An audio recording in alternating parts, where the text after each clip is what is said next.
మామూలుగా గృహిణి అంటారు కదా సార్, గృహిణి అనే విషయానికి వస్తే మీరు హౌస్ వైఫా అంటారు. ఎంత సులకనగా అంటారు సార్.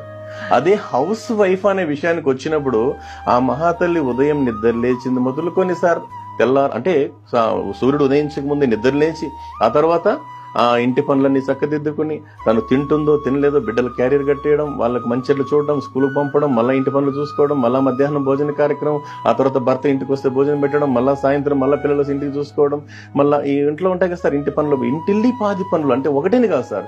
ఇల్లు శుభ్రపరచడం కావచ్చు, పాత్రగానులు అంటే సామాన్లు కడుక్కోవడం కావచ్చు, లేదా చాలా పని ఉంటుంది. ఇవన్నీ చేసిన తర్వాత అదే అన్నారు కదా సార్, మా గురువు నారాయణ స్వామి గారు చెప్తుంటారు మాటల సందర్భంలో, ఒక గృహిణికి జీతం ఎంత ఇవ్వాలంటే ఆ దేశ రాష్ట్రపతి కన్నా ఇచ్చే జీతానికన్నా ఎక్కువ ఇవ్వాలండి అన్నారు సార్. అది గృహిణి యొక్క గొప్పతనం సార్. సార్ మీరు చెప్పిన దాంట్లో ఇంకొక విషయం ఏంటంటే, కొంతమంది ఇంత ఇంటి పని చేసి కూడా ఆఫీస్కి వెళ్ళి కూడా పనిచేస్తుంటారు. అవును సార్.